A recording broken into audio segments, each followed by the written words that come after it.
Buenas, se você terminou um relacionamento há pouco tempo, é o seguinte, contato zero não adianta. Na maioria das vezes, as pessoas elas utilizam o contato zero não para resguardar o seu psicológico. Elas fazem isso porque elas querem causar uma reação na outra pessoa. Então elas acabam bloqueando de tudo justamente para tentar devolver um pouco daquele sentimento, daquela sensação de ter sido abandonado ou abandonado.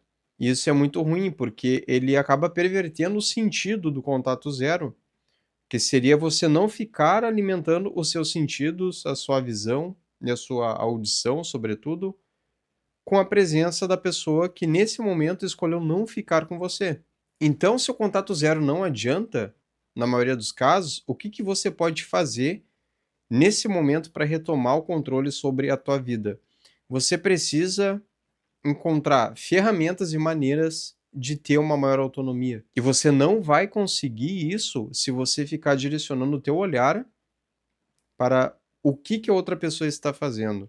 Se você ficar stalkeando, se você ficar buscando uma aproximação, muitas vezes ancorados em motivos bobos, então você acaba sendo chato. Porque veja bem, essa pessoa tomou a decisão de querer se afastar. E você fica buscando motivos fúteis para se aproximar daquela pessoa para tentar causar nela uma reação. Pelo simples fato de que você não consegue lidar bem com essa situação. A primeira coisa a fazer nesses momentos é respeitar 100% a atitude daquela pessoa. Respeitar. Não existe outra alternativa que não seja essa. Porque as pessoas, o ser humano, ele quer ter liberdade e autonomia. E se a pessoa que você ama resolveu no momento que era a hora de se afastar, e você continuar insistindo e rastejando e ligando toda hora, e ficar inventando motivos para encontrar essa pessoa, o que vai acontecer? Você vai repelir ela cada vez mais. Porque cada vez que você se torna chato e insistente, você está dando provas concretas de que ela tomou a decisão certa. E ninguém gosta de ser atacado no seu direito de escolha. Veja bem, se eu tomei uma decisão e você está tentando me persuadir, você está tentando contra a minha inteligência, afinal de contas, né? Se eu fiz uma escolha racional e tu não está respeitando isso, então eu sou burro ou burra, certo? Então o que você deve fazer nesse momento? Eu vou passar para você uma das ferramentas mais eficazes que eu utilizo no meu processo terapêutico. Inclusive, se você quiser ser atendido por mim em uma sessão individual, o link para o meu processo terapêutico está aqui na descrição desse vídeo. E o que você vai fazer nessa tarefa? Você vai escolher apenas 3 tarefas do seu dia que você vai realizar, custe o que custar. E podem ser tarefas simples, porque é justamente disso que você precisa no momento. Você precisa começar com pequenos passos nesse processo de dissipar um pouco essa névoa emocional que não deixa você enxergar a situação como ela realmente é, que não deixa você enxergar as coisas com clareza. E nesse momento você precisa de clareza. Porque veja bem, talvez esse relacionamento ainda tenha conserto. Só que através dessa tentativa de forçar uma reação, você acaba estragando tudo. Talvez ainda exista a esperança de que as coisas possam tomar um rumo diferente. Só que isso não depende só de você. Então, você vai tomar as ações necessárias e se a providência ou seu destino, chame como quiser, estiver favorável, vocês vão voltar. Caso contrário, essas tarefas vão devolver aquela autonomia para você ter essa clareza para até mesmo seguir sozinho. Então é o seguinte, você vai escolher essas 3 tarefas e vai realizar, custe o que custar. Eu vou dar um exemplo. Pela manhã, você pode fazer uma oração, pode rezar, você vai trabalhar melhor esse lado espiritual, ou você pode começar a escrita de um diário. O que você vai escrever nele? Como você está se sentindo no dia e qual que é a sua percepção referente à pessoa ou referente ao término. Inclusive, isso me ajudou bastante no meu último término, porque me ajudou a ter a clareza necessária para suportar aquele momento de desespero na qual você só fica pensando em querer entrar em contato com aquela pessoa. Então, digamos que isso me ajudou a frear esse ímpeto, porque cada vez que eu escrevia eu ia ganhando clareza. Inclusive eu ia fazendo pequenos diálogos, né. O que eu escrevia? Bom, se nós voltarmos hoje, talvez aconteça isso, isso e isso. Isso foi me ajudando a entender que era uma relação que ela já tinha, digamos que, rachaduras estruturais gravíssimas, né? Que não teria como dar certo em hipótese alguma. E isso foi me ajudando a entender isso e frear um pouco aquele impulso. Então, você pode testar essa tarefa, né? Então, manter esse diário para monitorar o teu humor pode ser a primeira tarefa.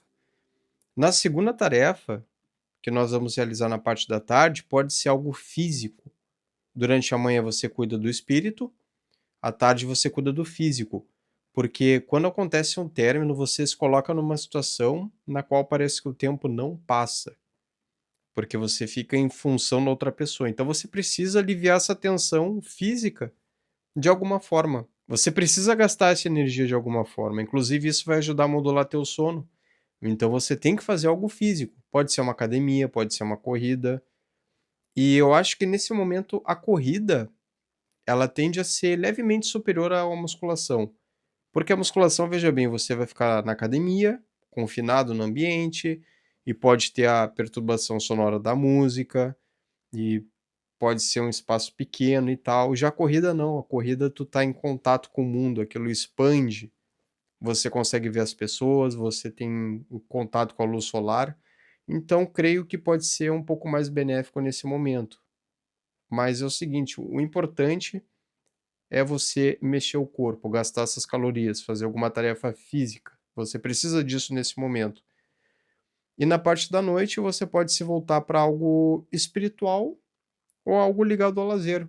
Você pode, por exemplo, ler um livro, você pode fazer uma relação de alguns filmes que você quer assistir, alguma série, e você coloca isso em prática. Você pode pegar um livro e observar os capítulos e fazer um cronograma de quanto tempo você vai demorar na leitura daqueles capítulos.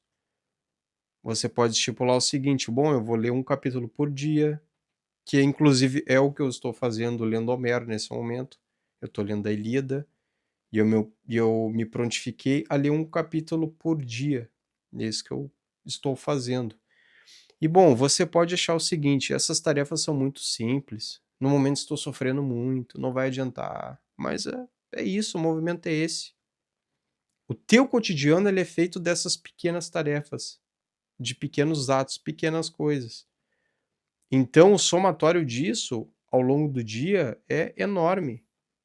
Porque essas tarefas, cada vez que você executa, dá um sentimento bom. E, sobretudo, isso vai deixando a mensagem que é o seguinte: eu tenho valor, eu cumpro com a minha palavra, eu consigo prometer algo e cumprir. Então, essa sensação de valor, essa sensação de amor próprio, isso vai aumentando. Porque você passa a confiar em si mesmo. São tarefas simples, mas são tarefas repetitivas que eu terei que fazer todos os dias. E, sobretudo, isso vai tirar o olhar que tu direcionou para o outro. Essa vontade de ficar stalkeando e saber da vida da pessoa e ficar confabulando cenários, esse movimento de ler conversas antigas, isso vai diminuindo conforme você vai tendo sucesso nessas tarefas.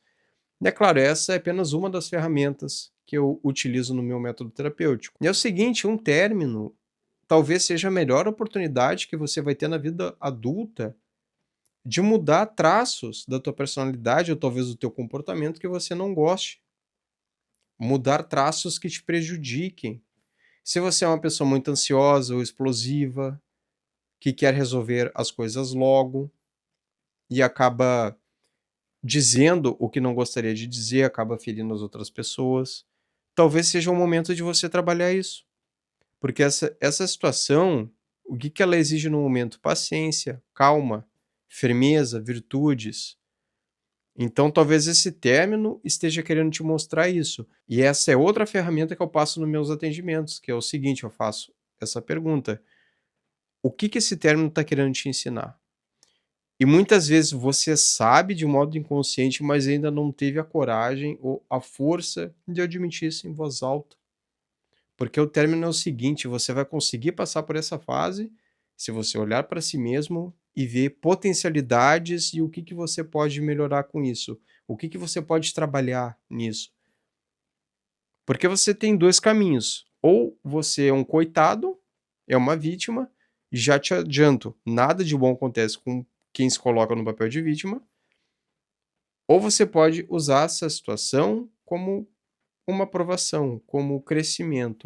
O que que eu posso aprender nessa situação? Como que eu vou estar daqui a 6 meses, 1 ano? Ainda vou estar preso nesse ciclo de dor, de ruminações, ou eu vou ter construído uma personalidade mais sólida e já vou estar vivendo outra realidade? No final das contas, a escolha é sua. Nesse vídeo eu passei apenas uma das ferramentas que eu utilizo. E se você precisa de ajuda para lidar com isso, o link para o meu processo terapêutico está aqui na descrição desse vídeo. Clicando ali você terá todas as informações. E não se esquece de se inscrever aqui no meu canal, porque aqui eu vou te passar ideias e visões que eu tenho certeza que tu nunca escutou em lugar algum. Eu fujo daquele senso comum e tento trazer ideias novas para te ajudar nesses momentos. Um forte abraço e até o próximo vídeo.